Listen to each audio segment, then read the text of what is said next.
This meeting is being recorded.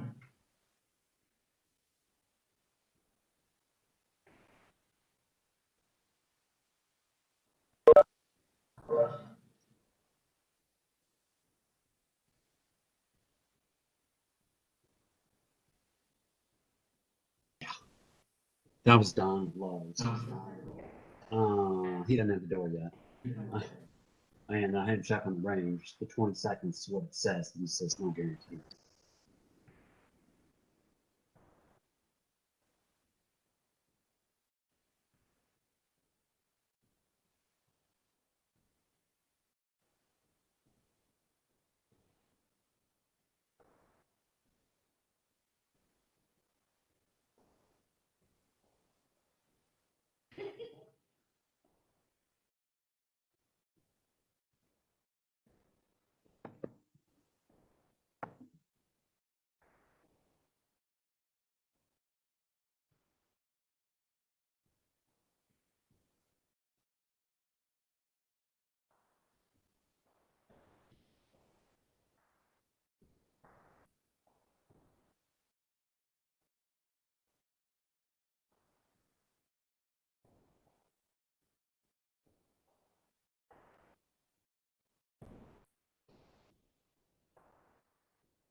I'll figure it out.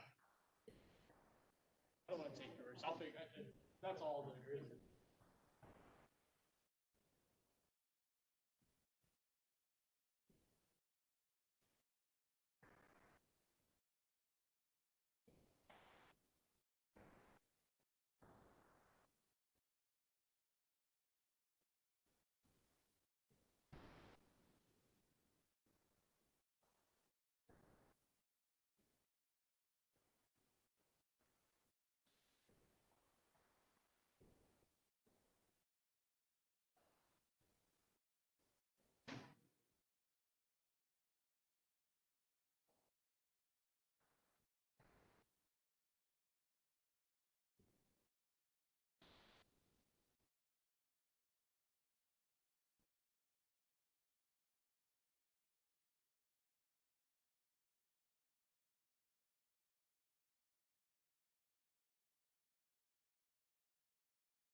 Good evening. This is the May 11th, 2021 meeting of the City of Jefferson Historic Preservation Commission. My name is Donna Dietz, and I'm the chairperson of the commission. I'm going to let each person introduce themselves, starting with our council liaison. Hello, Laura Ward, Ward 2 City Council. You want to just move from the end down there? Would you like to? Sonny Sanders, Director of Planning and Protective Services. Hi, Donna. Okay. Thanks, Sonny. Carly Rinkmeyer, Neighborhood Services Specialist. Rachel Sinzi, City Staff, Neighborhood Services Supervisor. Can't see who's in the mask.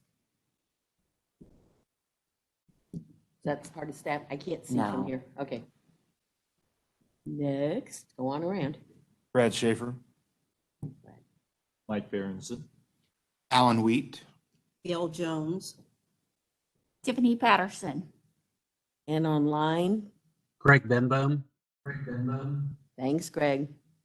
Steve Hoffman. Okay. Oh, thank you, Steve.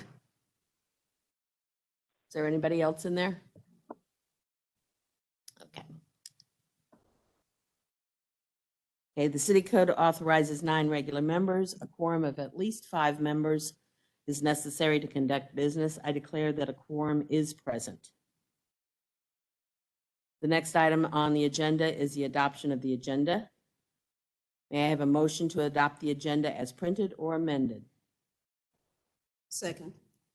Okay, any discussion? All those in favor, please say aye. Aye. All opposed, say Aye. nay. All opposed, say nay. Motion is carried. You were also given in your packet or printed on the city agenda for the approval of minutes. Minutes from the April 13th, 2021 meeting. May I have a motion to approve? Motion to approve. Second. Ellen? It's been moved and seconded. Any discussion on the motion? All those in favor, please say aye. Aye. All those Aye. opposed, please say nay. Thank you, Greg. All those say nay. Motion has approved. Any communications? Yes, we've had one communication from the State Historic Preservation Office regarding National Register nominations for Simonson and Orchard Acres. This body has approved the recommendation as the CLG for both properties, but they were in draft status, so they weren't quite ready to go to the Advisory Council for Historic Preservation. I have communicated with the State Historic Preservation Office in regards to specifically the Simonson application.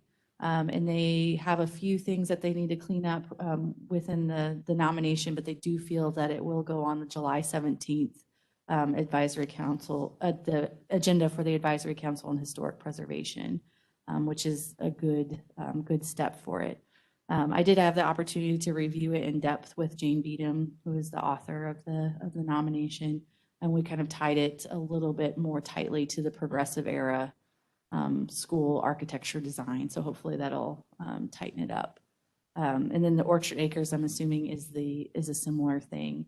What I would need from this body at this time would be, unless you wanted to change what we had previously stated, which was recommending from the certified local government that these nominations move forward. I just need to make sure that you're still, for the second draft, that you approve the nomination still moving forward. Do I have a consensus to that degree? Seeing no objection, there's a consensus that we do go forward, and we do very well manage that. Anybody have any questions for Rachel on the nominations? Do you know where that meeting will be held this year, on July 17th? I'm assuming it's still, most of them have been the virtual option. Okay, I In the didn't know. past, they've been at the DNR office Mhm. building that's on Elm Street. Right. I can forward that information out to the commission whenever it becomes available. Just so in case anybody wants to attend and see what transpires at that. I've been at 2 of them before, and it's very interesting. Okay, new business, the Facade Committee. You want to recap what we did last time and what's going forward? Right. So one of it was brought to my attention that there was an interest in consolidating some of our committees and commissions that we have within the city. And one of the questions that was brought up is if the Facade Committee could actually be absorbed, the powers and duties get absorbed by the Historic Preservation Commission. One of the reasons why staff would support this is because the Facade Committee hasn't met since February of 2019. The programs that currently exist that the Facade Committee would meet for are currently not funded, so we don't see that happening in the near future. We would like to kind of revamp some of those Neighborhood Reinvestment Act programs, but that's probably going to be a little ways in the future. Especially, I'd like to wait until the Historic Preservation Code gets revised. That way we're not making a revision that would contradict something that we would want to update in the code. So at this time, we would like to have the Historic Preservation Commission approve I guess, absorbing the duties of the Facade Committee. In front of you, we didn't have time, well, it was my fault. I did not have time to get the information in your packet, but you do have a printed out piece of material. It should be Article 21 Facade Improvement Committee. That outlines all the powers and duties that existed, that still currently exist under the Facade Committee. And those would be moved under the Historic Preservation Commission. And you said at this time, there is nothing budgeted for facade improvement in Jefferson City. The only thing that we have budgeted are our existing obligations. So, Okay. so anytime that somebody has a property tax reimbursement, we can still fulfill that obligation. And it will take a motion for us to approve that, right? It would Okay. be, yes, thank Okay. you. And I'll entertain a motion at this time.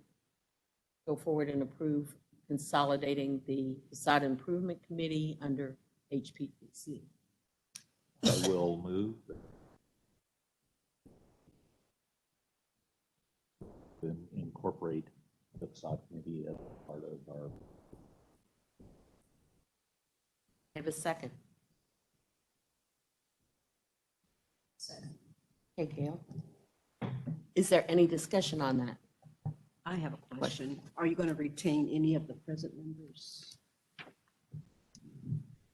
So the members that we had listed for the Facade Committee is Jim Crabtree, Brad Schaefer, Doug Record, Donna Dietz, Bill Yarnell, Michael Berenson, and Jim Wish. At least three of us. Yeah. Right. So there is a lot of double dipping occurring. I would say we would have to send letters to the other three and put them, hopefully they would be interested in if the Historic Preservation Commission ever, right. Or we have this neat stakeholders group coming up for historic preservation code changes that may be something that's good to participate in. That's going to be probably a 2-year commitment realistically. So we can offer that.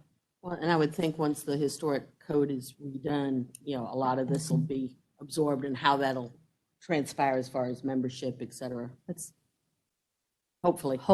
right, the plan. Okay, further discussion on the motion. If not, the motion on the floor is to move forward with incorporating Facade Improvement Committee under HPC pending rewriting of the ordinances and so forth. All those in favor, please say aye. Aye. Aye. Those opposed? Aye. Thank you. Those opposed, please say nay. Motion is carried.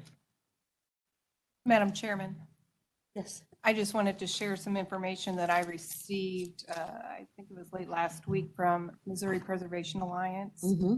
They have a training coming up called Look Up, using facade assessment as a preservation tool. It's June the 10th at noon via Zoom. And on their website, there is Registration. a registration. It's free. Can you forward that to Rachel and then she can Sure. send it out to the entire HPC? Sure. Thank you. Mhm. Other business, historic preservation mapping project.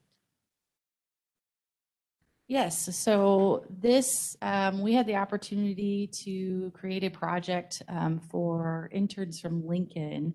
And we had been talking about having an interactive historic properties map for a long time. Most of the information that we had was on binders on top of a filing cabinet, which is of use to only about 3 people, unless somebody asks for it. So we wanted to digitize our information and hopefully grow this project.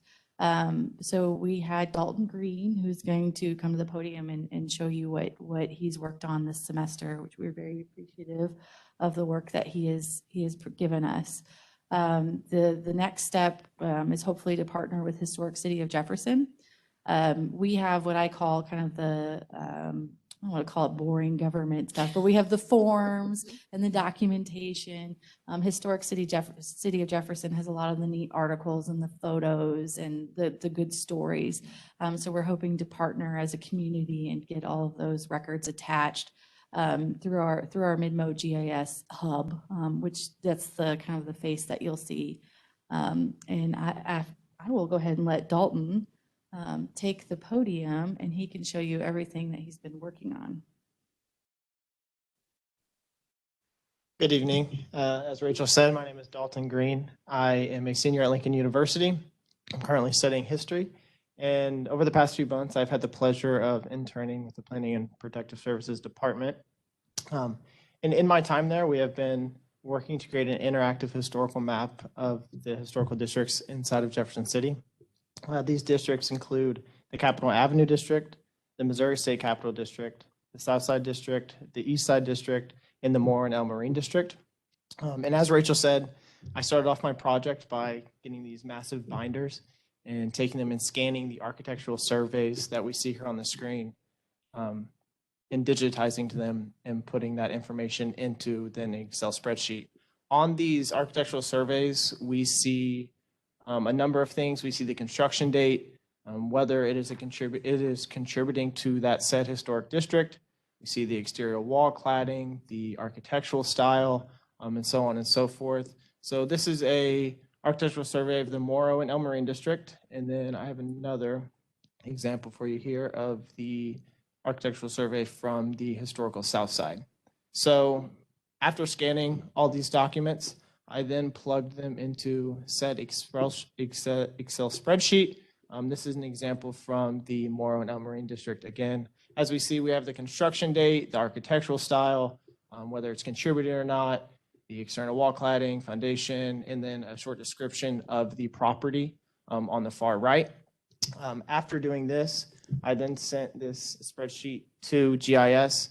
GIS was able to create an interactive map of these historical districts that hopefully the public will be able to use soon.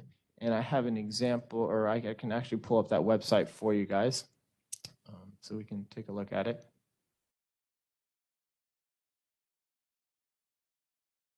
If it comes up. There we go. Okay, so it's the interface of it. And then you see we can go here and go to 915 Morrow as an example. That should pop up, search. So we can click on this, then the information of the property comes up and we get an aerial view of the property. We can then click on this historical survey, which will then take us to the architectural survey of that said property within the respective district. So that is one example, and then you can go to the search bar again and type in 1021 Fairmont. Same thing. We get another aerial view of the property. The architectural survey again here. Click it. So that is what we have been working on. It's a great, immense tool for people interested. That is what we have been working on.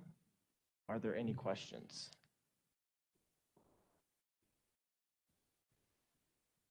So as we can see, if we go back to the architectural survey, right here we have, on some of them, the construction dates were not listed. If we go to my PowerPoint,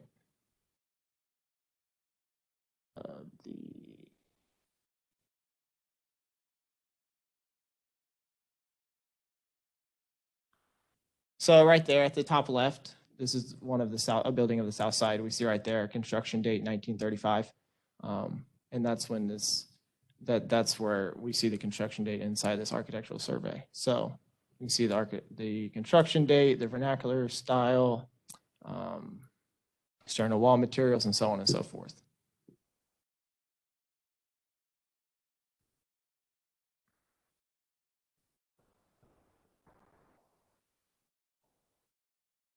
It's the wrong date. Well, that is. A lot of times on these, they're guessing, or they pull it from a Sanborn map, map or something.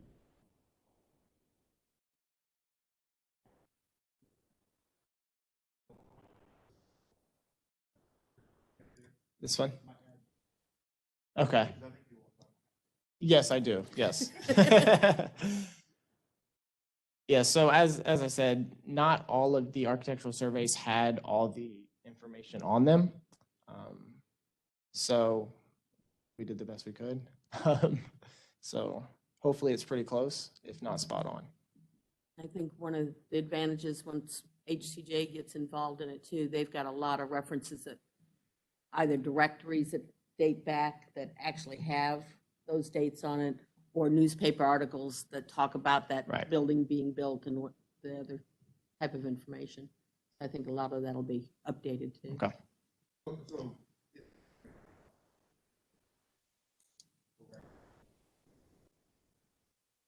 Yes, As we will long as be he able to, stays. we'll, no, well, that was one of the concerns, like, we don't want to build something that we can't control.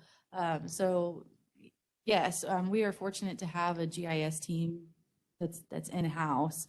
And I would say this in the office a lot, like, I know what I want as the end product, but I don't know how to make it happen. I have the raw materials, I have the data. I know what I want it to look like, but I didn't know how to do the stepping stones. And so it was really a city effort to put this together with kind of Dalton and Carly, and give a shout out to Katrina, because I call her the translator between worlds, because she kind of understood what we were wanting and was able to communicate with the GIS folk. But we want to update the data, and we know that there's going to be some things that we come across that aren't correct, and we want to be able to fix it. Yeah, we just have to fix that spreadsheet that it's pulling from. Right. And we're very excited to partner with HCJ, because the possibilities with this are endless. There's other communities that are doing story mapping through ESRI, where you're really kind of an online virtual exhibit through your built environment. So I know there's been a lot of talk about a heritage trail, and when we got together to talk about the heritage trail, it started spawning different directions. Well, when you have a virtual platform, you can spawn different directions. It just depends on who's wanting to lead that charge for that direction. We could also eventually layer funding opportunities with it. So whenever you're pulling up a property, you can see all the funding opportunities that are available to you. We could layer it with maybe not MLS, but maybe something like Zillow, so that way people could see when historic properties are for sale and available, and the benefits of owning a historic property as your home or commercially. There are a lot of avenues that we could go with this, but this was the foundation that we really needed. Any other questions for Rachel or for Dalton? Thank you. Thank you very much. Rachel, update on Historic Preservation Code? Yeah, this one was kind of simmering for a little bit. Now it's moving. We are actually going to present the resolution to create the stakeholders committee for the first step is the Public Works and Planning meeting, which is this Thursday at 7:30 a.m. We will see how that goes there. And then we're going ahead and shooting for the city council on Monday, May 17th. That will just be the establishment of the stakeholders committee. And then we're going to wait until the next meeting, and then the mayor will go ahead and appoint the members. The idea being that she wants to see if there's anybody from the community that comes forward that is interested in participating on the committee. Right now we have 12 committed members. I would really like an odd number for obvious reasons. But we will see maybe these 3 from the facade improvement committee would be interested. But that is moving and is going forward, and it looks like probably the first meeting will probably be July. We're shooting for June, but by the time we get everything together and it gets approved, it'll most likely be July 1st. Well, first Thursday of July. Whatever that date would be. It's the first, I think. It is the 1st, so it was July 1st. is the update for. So the June 4th or 5th meeting is off that you had originally said? You'd originally given us June 4th or 5th or Yes, something? Okay. yes, that is most like, because the mayor was interested in giving that. And some, in the past, some committees have been created and appointed in the same meeting. She wanted to go ahead and give it some space to see if anybody from the community was interested in participating as well. What questions do you have for Rachel on the reservation code? Glad to Yeah, interesting. Okay, next item, section 106 demolition of 108 Jackson. Yes, this one is a little bit of a heartbreaker because it at one time had potential. It has been, this is a Barbara Bisher owned property. It is, has been through the dangerous building process that has been facilitated through our code enforcement division. The hole has been in the roof for almost 2 years now, and the floors don't exist anymore. So you can see in the second photo. It is expensive. It's one of those ones I think that if we'd had it in the demo budget, that probably would have been one of the first ones to get demolished, because it is extremely threatened right now, and dangerous potentially to anybody that wants to go exploring.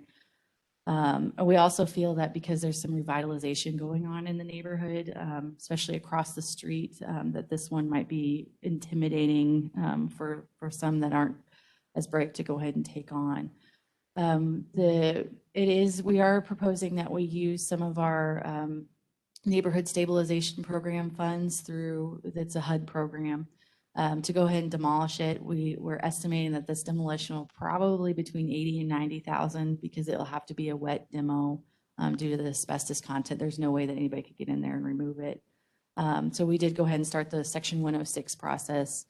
We are assuming that it will be an adverse effect, and we'll have to mitigate the loss of the cultural resource in some way.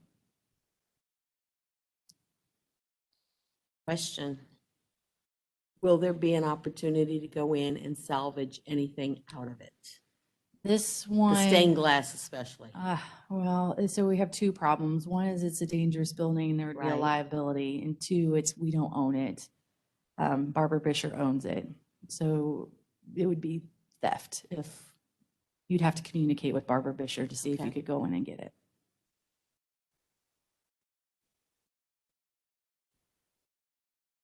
Questions on the demolition? Nothing we can do about it. It may be 10 years ago or 5, even before the rain got in. Okay. Certified local government training. Right. So Laura mentioned an awesome training that I was not aware of, but there was also the National Park Service sent out a memo about certified local government training for balancing flood mitigation and preservation for historic buildings. And since we have a local historic site located within a floodplain, I thought it would be a very good training for commission members to participate in, as well as city staff. So we are all going to be participating in it to see how we navigate those waters, and just being a National Flood Insurance Program community. This is something that we should be familiar with, because it could be something that we interact with in the near future. And that is Wednesday, May 19th at 11 a.m. It is an online webinar. I could send you all the link to get signed up for it. I think they're usually about an hour, and it's free. And I'm still looking into seeing if we can find some good resources on code revisions, because I know that was an interest at last meeting, and I would be interested in that as well. Rachel, Tony Prawl mentioned to me that SHPO is getting ready, or is getting ready to send out an inquiry as to what kind of trainings Yes. that they can help us with. Is that one that we can put on the list and in code and ordinances? So they did send out a questionnaire of sort, and I did include that we are undergoing a major code revision, and we would like to see how other communities do it, or best practices. Any questions on the CLG training? Hope you all can dial into some of these, get time to do so. Any other new business or other business to come to the floor from the members, commission members? Okay, couple dates to remember. We've got our next regular meeting will be June 8th. And assuming it's still live, nothing's going to change, hopefully, from that point. The other thing is Sunday, the landmark awards are being given out on behalf of the HPC at the HCJ Preservation Luncheon. If you don't have a reservation yet, let me know. We'll get you one. And if you can come by and help with that presentation, I would love to have you there. Anything else? Any other dates? Tiffany, anything? Know of? I know. I did have one question about the next meeting. Are you going to have a hybrid option with the WebEx also? We are continuing that until we get told to not. Because it's our commission members are a little bit divided and they're still, vaccines are still rolling out, or for folks that choose not to, we want to make sure that we have options available to participate. Government. Gotcha. Okay, then if nothing else, can I have a motion to adjourn? So move. Tiffany? Second from Alan. All those in favor, please say aye. Aye. Opposed? Aye. Aye. I keep forgetting to wait another 2 minutes on the call-in. Thank you guys for attending. I appreciate it both virtually and meeting is adjourned.